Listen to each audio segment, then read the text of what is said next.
Man, it has been an absolutely wild ride since we first learned about Super Smash Bros. Ultimate way back in March of this year. I know it seems like yesterday, but that was almost, 9 or 10 months ago? I'm not a mathematician, sorry. But it's crazy, man. This year has been packed with Super Smash Bros. Information. It almost feels to me like it's already been out for so long, just because every week we get so much information on this. Every month we get some type of video presentation, it seems like. If you include all of the directs together plus the E3 presentation, there's over 2 hours of content there to go through, and that's not including all of the treehouse stuff that they've done, as well as those weekly blogs where they talk about the changes to the characters or new characters or assist trophies. There's just so much information, and this morning we got the final Super Smash Bros. Ultimate Nintendo Direct. We got those final character reveals, the single player mode. There's a lot to unpack here, and in this video, I'm going to give you my thoughts on whether this information was very welcome or whether it's starting to become a little bit overkill.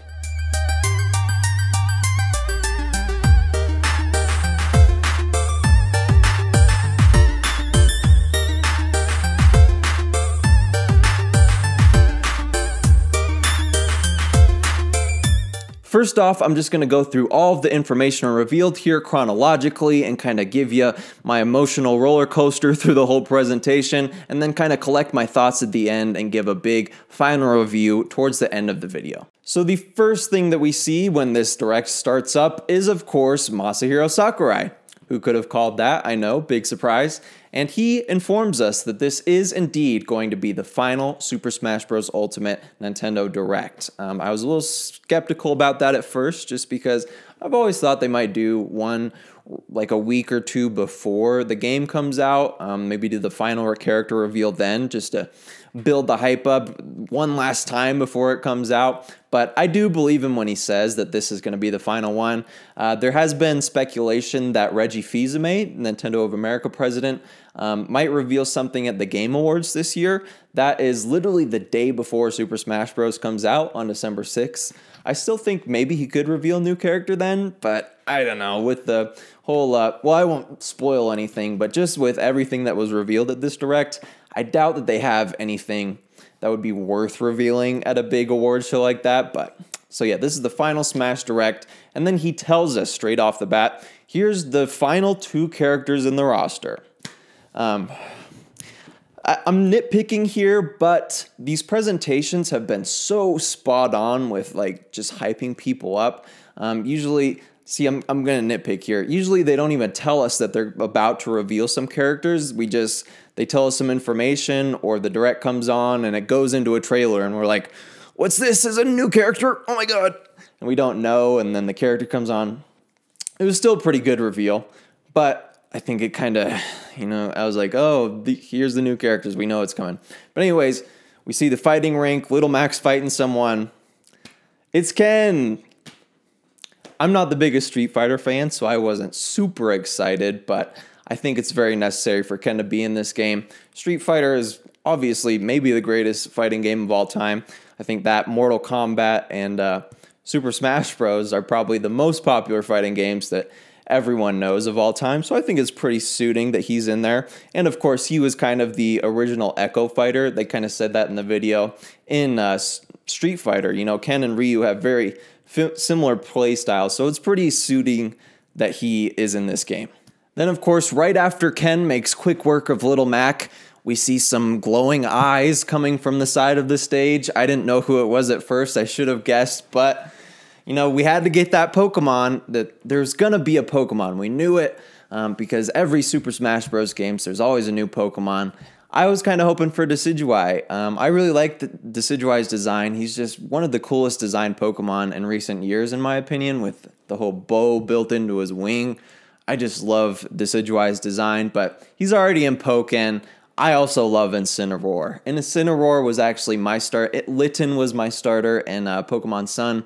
I love Incineroar as well. Couldn't be happier about that. I always kept Darkest Lariat on my Incineroar, so it was really cool seeing that like in real life 3D. And of course, his final smash is his Z move.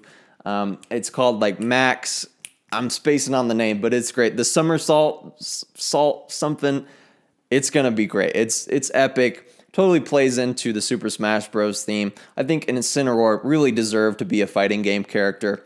Like I said, wish Decidueye would have been in, but can't be mad at Incineroar. He looks really fun. He's got these moves, this move where you throw your opponent into a fighting ring, like some ropes, and they bounce off, and you have to hit a button exactly right to kind of, what do you call that? Clothesline him. They call it a lariat, but you like clothesline him.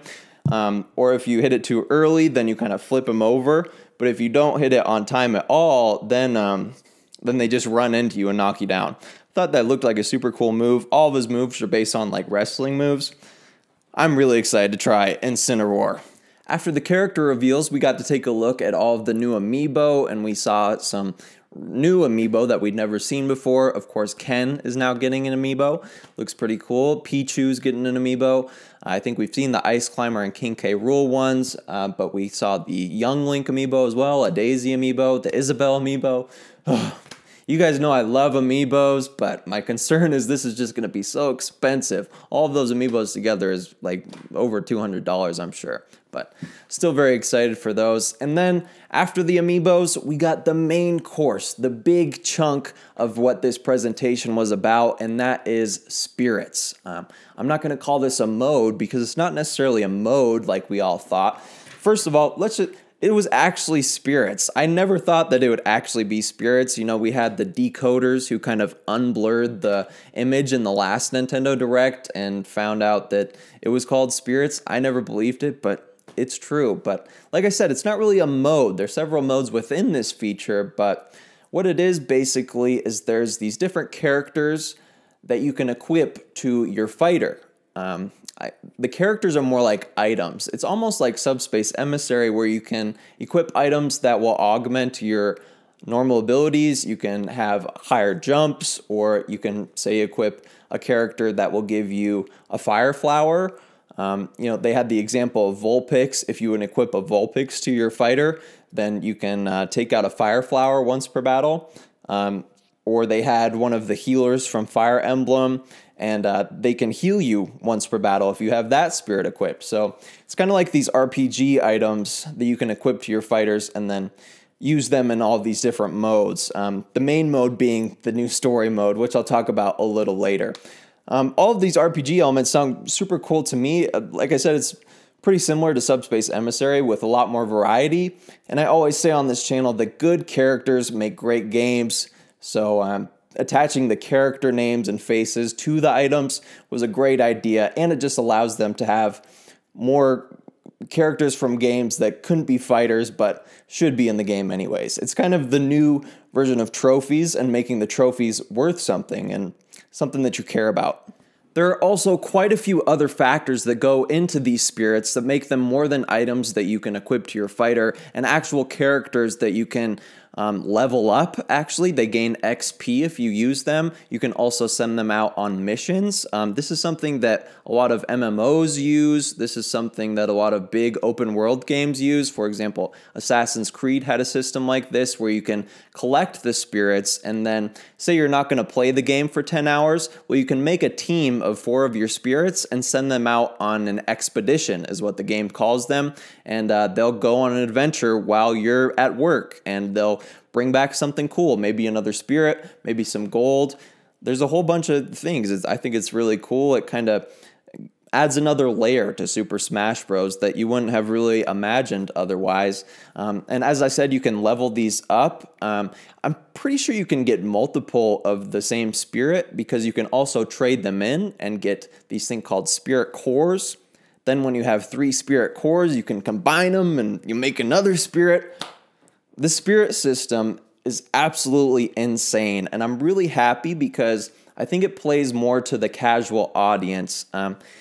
I've had concerns for this Smash Bros. Game that I haven't really voiced until now, just because it's very catered only to the competitive audience. It feels like they really just listen to the competitive audience, and they're like, here you go, you guys are all we're looking at, but looks like they really are going for the casual audience as well. I mean, Smash Bros. Is a casual game. It's a Nintendo game. It's going to be casual.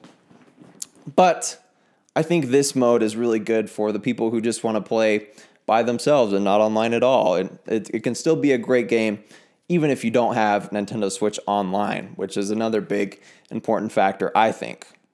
The last thing that I want to talk about regarding these spirits is another big casual factor for me, and that is the spirit boards. And these are ever-changing different kind of bounties that you can fight that change every hour. So it seemed like there was different boards on different timers, and they change depending on the time of day. Just kind of like how you get gear in Splatoon 2, how you can go to the gear shops and every day it'll be different, except there's an even wider array of characters and different timers that'll switch at different times here. I'm not sure if this is the only way you can collect spirits. I'm pretty sure you might be able to collect them in the story mode that I'm going to talk about in just a little bit, but really cool feature. Another thing that you can log on and just check and maybe do a couple spirit boards real quick if you only have a minute and then get off. And just another great casual feature I wanted to touch on.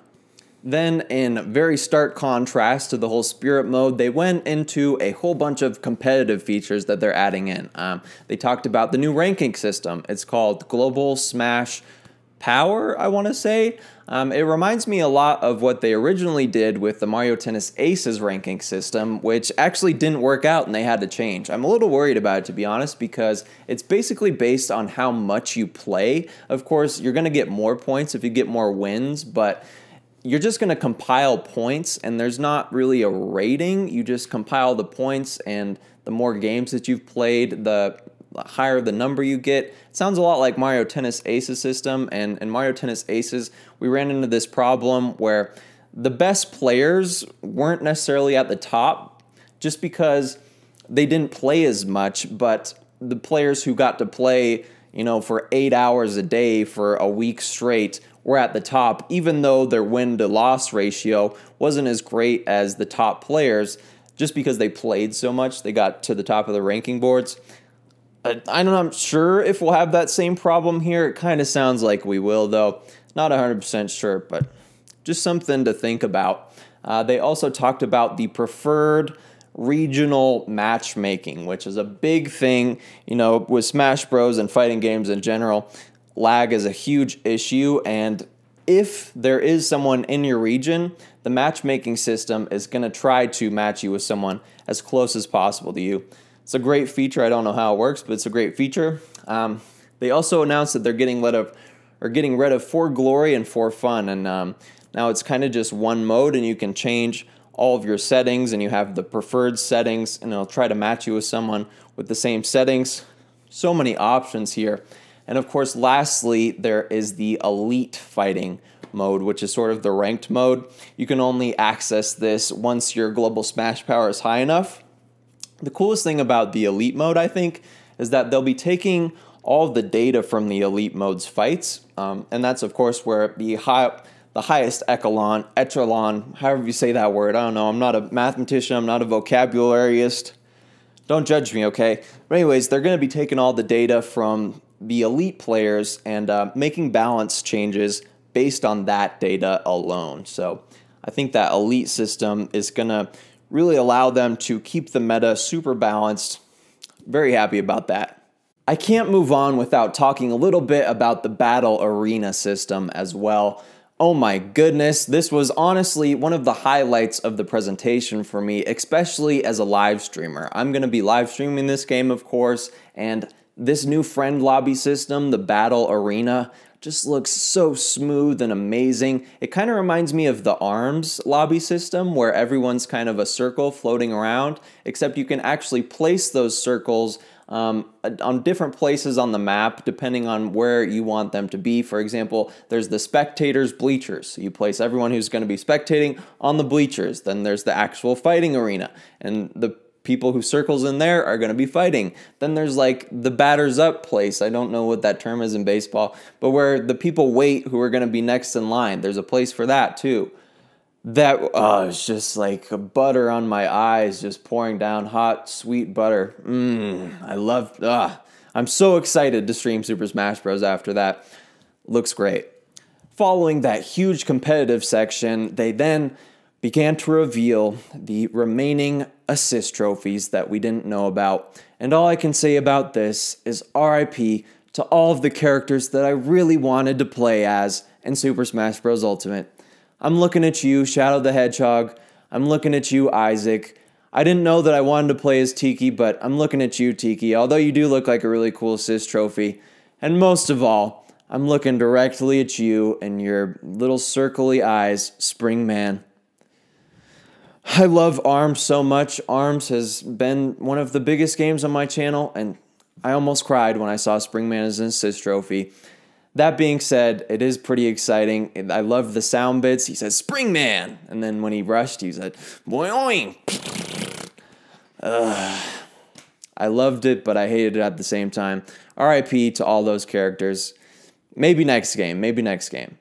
There is far too much to unpack here, and I honestly feel like this video is going to be longer than the Direct itself, so I'm just going to kind of quickly go through all of these new options that they told us about. The new challenge mode screen looks great. It's sort of like a comic book, and you know, I was hoping for the return of the traditional target smash mode and things like that, but it looks like there will probably be a few target smash modes in there, as well as just a whole bunch of fun challenges mixed in. Just the whole layout of it looked really nice, as well as just the layout and menu of Super Smash Bros. Ultimate as well. They kind of showed that off here. They have the dashboard feature, which is really nice, and the menu just looks so nice.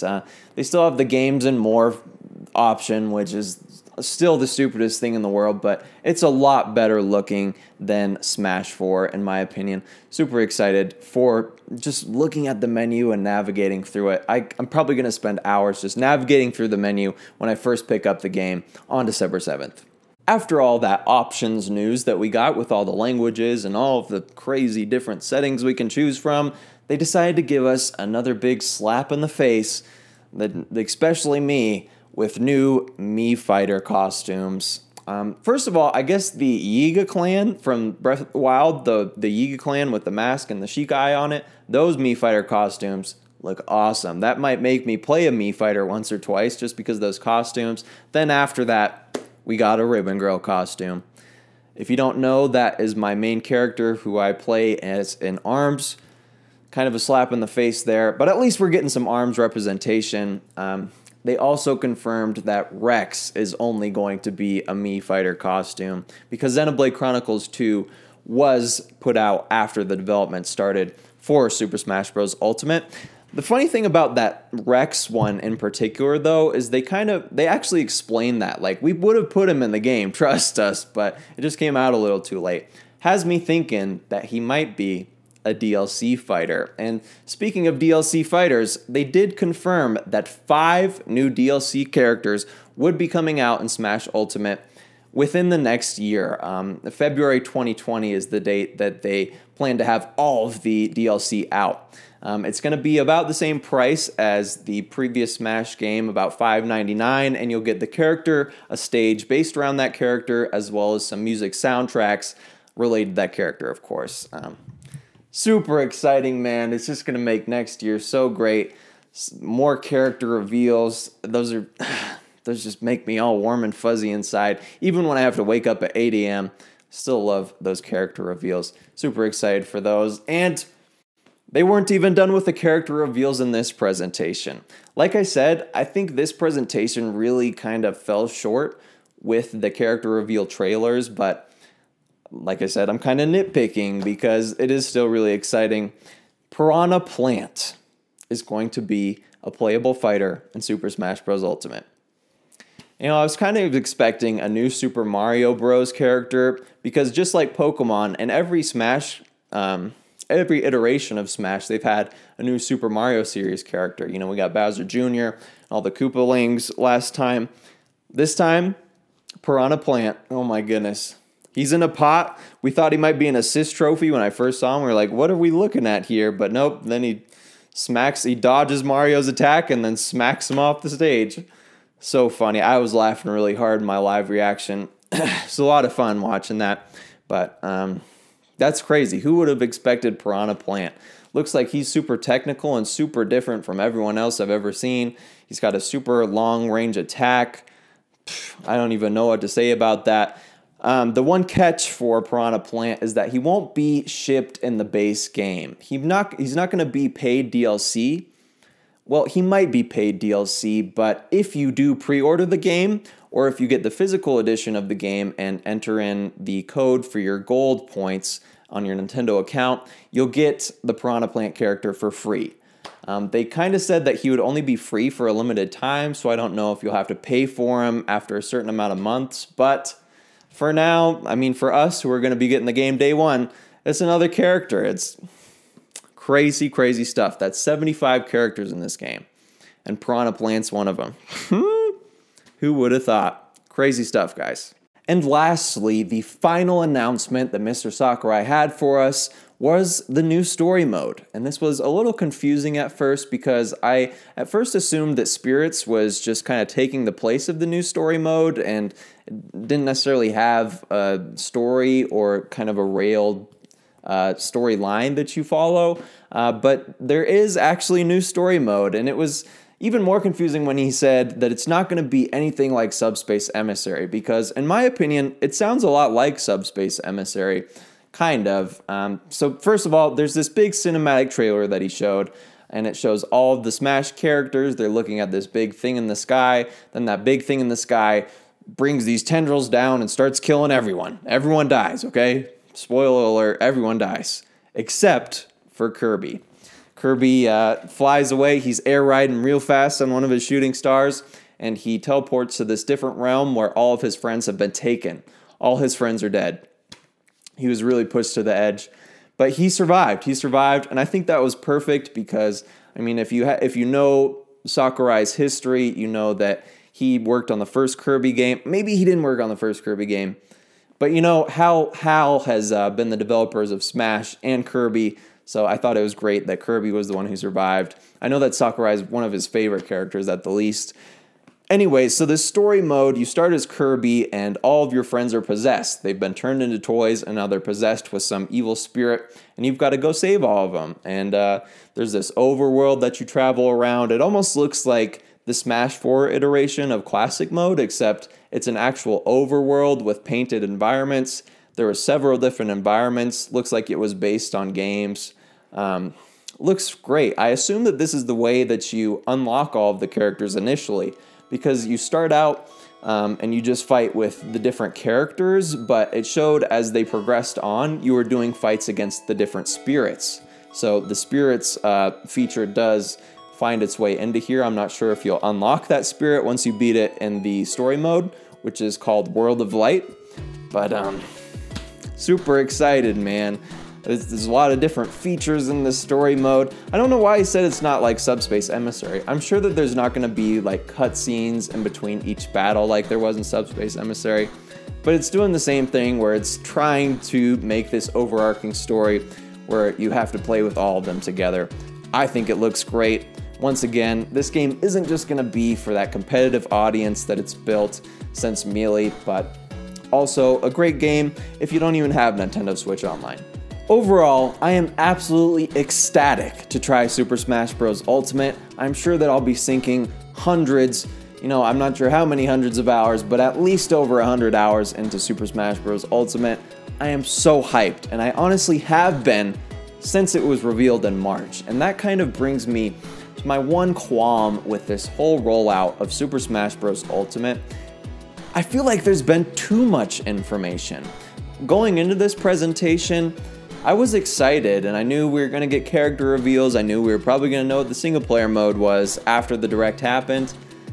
And it just didn't feel as exciting as the previous directs. And I think that's because they just oversaturated us with information. Like I said, there's been over 2 hours of content just in the presentations that they showed us. That doesn't count the treehouse and all the blogs that I see on Twitter and everywhere else and YouTube.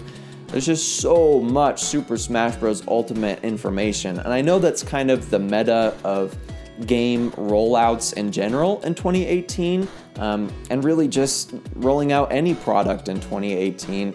We have the internet now and we want everything like that. We need information. It's the age of information, as we always say.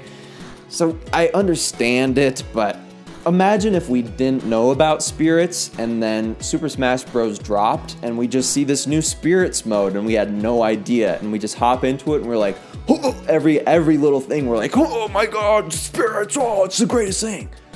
I'm still super excited. I'm gonna play it and I'm sure I'll still have those moments where I'm like, oh, that's so cool, but I just kind of miss those days when you log into a game or put a disc into your GameCube and start it up and be like, all of these new features, I had no idea, and you kind of got to explore it. I might just be talking about my personal feelings about video games in general, and maybe I just, have focused too much on Smash Bros. And I got a little burnt out, but that's just how I feel. Maybe those character reveals would have been a little more exciting too if they hadn't given us one every couple of months. But, like I said, super excited. Super Smash Bros. Ultimate is coming out within the month almost. I'm so excited. It's gonna be great, guys. Let me know your thoughts on this latest Super Smash Bros. Direct down in the comments. Leave a like on the video if you enjoyed, and subscribe to my channel for the latest Switch content available. This has been Max from Max Culture, and thank you so much for watching.